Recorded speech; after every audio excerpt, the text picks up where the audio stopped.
warahmatullahi wabarakatuh dari Pondok Pesantren Modern Nurul Ikhlas, Kabupaten Tanah Datar, Provinsi Sumatera Barat. Inilah podcast Kelas MPD TV, podcastnya para santri, santri siaga, jiwa raga. Selamat siang pemirsa, saya Anastasia sebagai presenter pada podcast kali ini. Baiklah, pada kali ini kita kedatangan seorang narasumber, yaitu Ustazah Enggia Rahmi Ilahi, SPD. Marilah kita bersama menyapa. Assalamualaikum Ustazah. Waalaikumsalam Anes. Gimana kabar Ustazah siang ini, Zah? Alhamdulillah bi khair Anes. Anes bagaimana? Alhamdulillah ini bil khair, Zah. Jadi Zah, sudah berapa lama nih Ustazah menjadi guru? Seperti yang kita ketahui nih. Dari pertanyaan Anes nih, gurunya maksudnya gurunya untuk di sini, di tempat kita mendidik menimba ilmu bersama, atau Ustazah yang menjalani profesi sebagai guru? Ustazah yang menjalani profesi menjadi guru, Zah. Untuk menjalani profesi sebagai guru itu sudah dimulai dari tahun 2010. Oke, Zah. Berarti kurang lebih udah 10 tahun, Zah. Kurang lebih. Kalau Ustazah ngajar di sini udah berapa tahun, Zah? Kalau ngajar di sininya dari tahun 2014. 2014, Zah. Iya. Kalau boleh tahu nih, Zah, di mana sih tugas pertama Ustazah menjadi guru?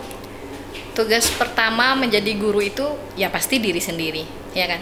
Iya, Zah. Karena setiap pengalaman hidup itu adalah modal dan guru untuk diri kita, ya kan? Iya, Maka Zah. kalau kamu nanya pengalaman pertama jadi guru ya diri sendiri.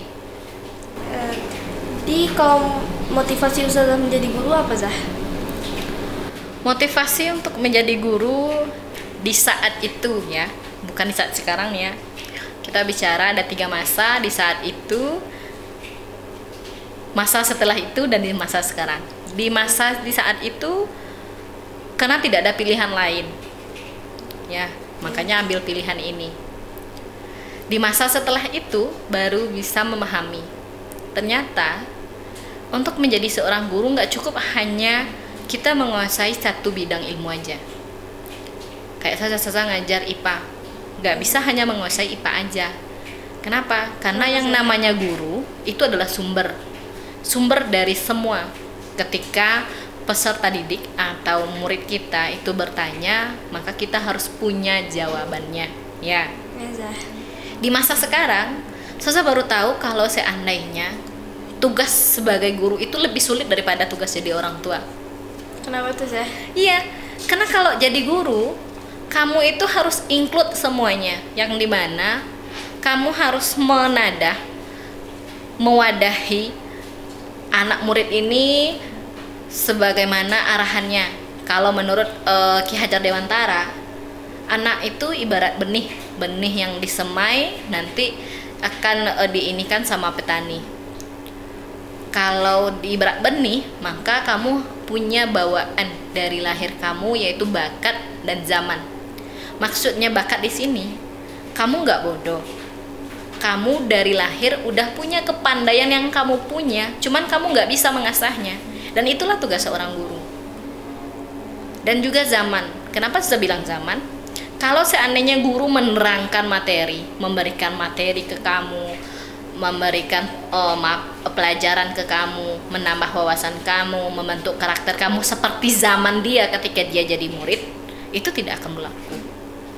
Kenapa dibilang nggak berlaku, Zah? Iya, kayak zaman saja dulu ya. Saja untuk membentuk karakter kamu jadi sopan, ya kamu harus dimarahi dulu sama orang tua.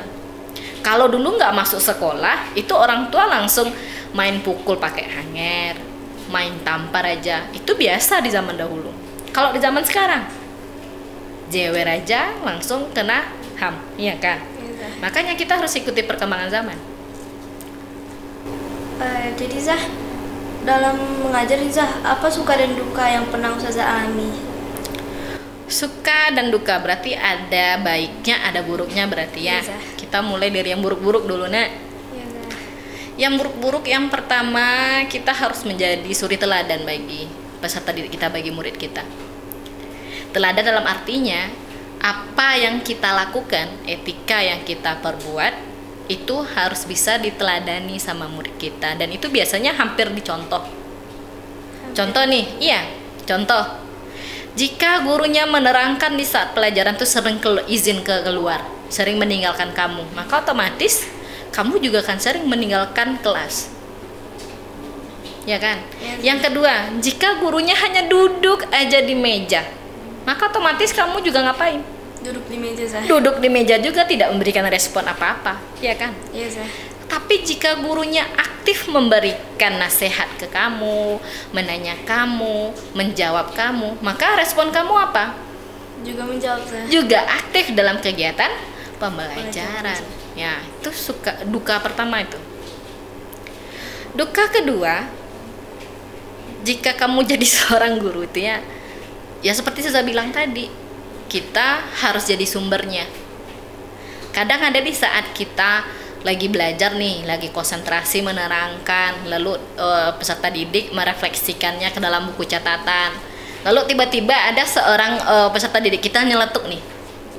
Padahal kita lagi nerangin misalnya materinya tentang suhu dan pemuaian. Berarti kalau suhu tentang pemuaian kita hanya menjelaskan tentang termometer, satuan termometer, bagaimana konversi satuannya. Sedangkan nanti muridnya nyeletuk kayak gini. Zah, kok muka Ana berjerawat ya? Obatnya apa, Zah? Nah loh, kita jurusannya apa? Ya kan? Jadi seorang guru kita harus jadi sumber. Kadang ada nih, kita lagi asik menerangkan, lalu tiba-tiba aja nanti muridnya nanya, Zah, menurut Zah PKI itu ada nggak sih? Ya kan? Ya, Zah. Jadi memang seorang guru tuh memang harus jadi sumber. Jadi dukanya itu, ketika kamu harus jadi sumber, kamu harus memberikan fakta-fakta kepada peserta didik. Tidak berupa hanya kumpulan-kumpulan cerita atau hanya khayalan-khayalan, enggak. Kalau Saza untuk mengetahui sejarah, ya Saza harus datang ke tempat sejarah itu sendiri. Harus cari tahu dari sumbernya, karena saat itulah Saza akan berbagi ke murid-murid Saza, ya ke orang lain. Bahkan untuk ke diri sendiri, ternyata ini ya ceritanya. Ya kan? Ya, Zah. Terus kalau masalah suka, yang baiknya, ketika jadi guru, ketika murid itu merasa alhamdulillah Zah, Ana bisa. Ketika murid itu merasa puas terhadap apa yang kita terangkan, dari mimik wajahnya itu kita kayak udah dapat apa sih? Dapat hadiah, door prize gitu yang nggak kita sesangka tapi ada. Kayak Anes belajar sama Saza. Saza menerangkan materi misalnya, lalu Anes bilang, Zah, Anes selesai. Anes ngerti Zah, ternyata kayak gini ya. Itu udah kepuasan tersendiri itu, Nes. Udah kayak ibaratnya kamu di padang pasir, kamu lagi nyari air, airnya ketemu. Gitu rasa puasnya. Lalu sukanya menjadi guru, ketika kamu sopan dan murid itu santun ke kamu, itu obat itu, Anes. Kenapa? Karena saat jadi guru, dia kan tidak hanya ngajar di kelas kamu, ya kan? Dia ngajar di banyak kelas, dan itu banyak karakter murid yang dia hadapi, banyak tingkah laku peserta didik yang dia hadapi. Kalau dibilang jenuh, pasti ada jenuh. Cuman ketika ada aja dari dalam satu kelas tuh, dia yang senyum ke gurunya, dia yang sopan ke gurunya, itu udah obat itu. Obat apa nih, Zah? Obat lelah tadi, ya kan? Ya, Zah. Itu sukanya. Kalau jadi guru, melihat murid kamu sukses tanpa dia mengenal kamu kembali, itu kelegaan luar biasa. Kalau misalnya perilaku siswa yang paling membanggakan selama saya jadi guru apa nih, Zah? Yang membanggakan selama saya jadi guru nih ya, saya pernah punya murid yang sangat-sangat bermasalah. Kenapa saya bilang sangat-sangat bermasalah? Dia sering kabur dari rumah orang tuanya, suka nginapnya di rumah temannya, nebeng gratis. Tapi sama orang tua temannya nggak masalah sih ya. Itu sebelum saya masuk di sini loh. Ketika orang tuanya pesimis terhadap apa yang akan dia lakukan terhadap hidupnya di masa depan, di saat itulah saya mendampingi dia selayaknya teman. Kenapa saya dampingi dia selayaknya teman? Ya kalau seandainya hari ini dia aja hangout, ya kita hangout. Kalau dia maunya belajar hari ini, ya saya kasih belajar. Kalau Ustazah cuman waktu itu cuman jadi guru fisika, Ustazah ajarkan biologi, Ustazah ajarkan bahasa Inggris, Ustazah ajarkan matematika ketika dia bertanya.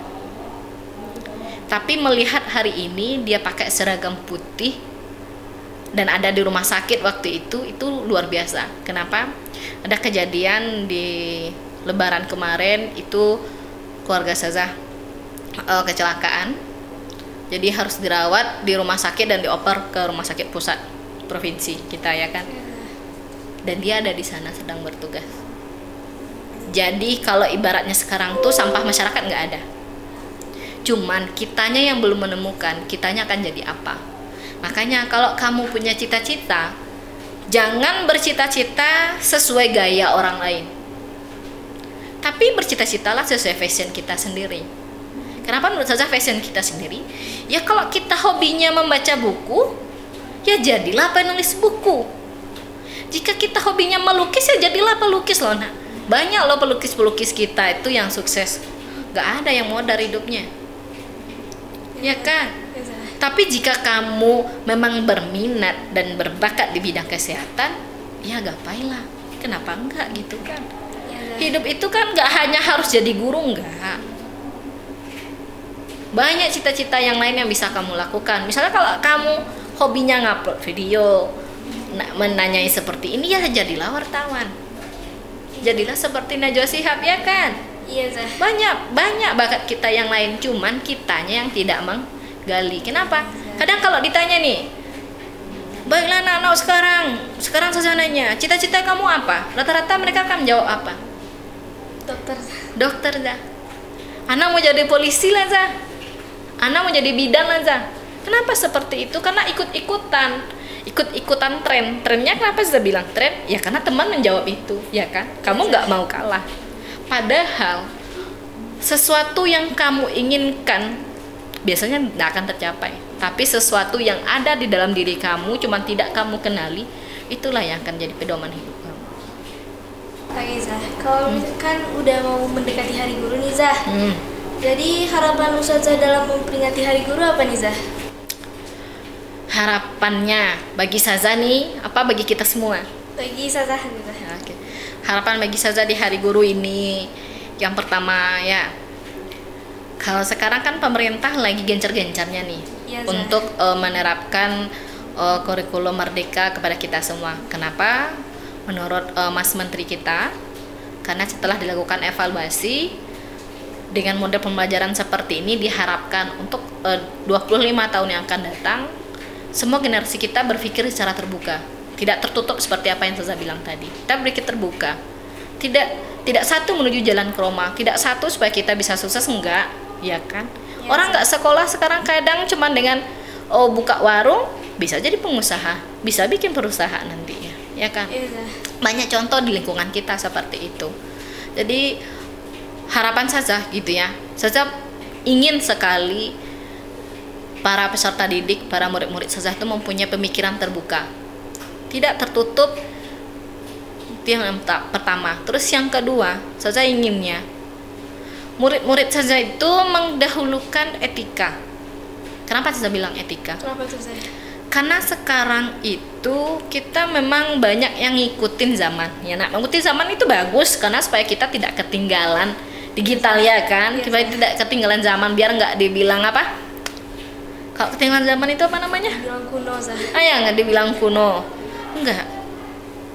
Zaman boleh diikuti Nanda, cuman yang etika nomor satu.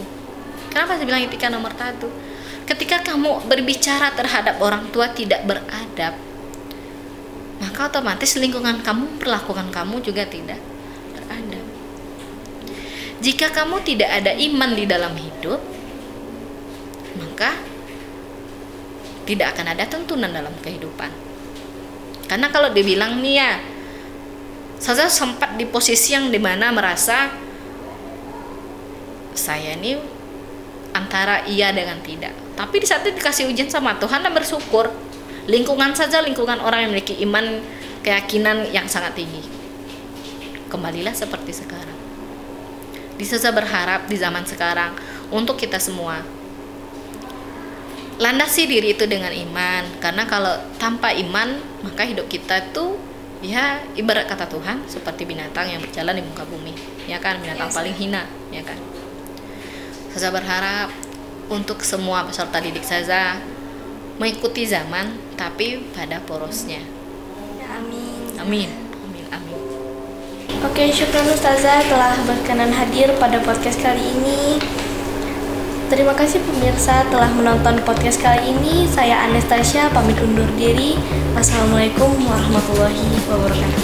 Waalaikumsalam warahmatullahi wabarakatuh.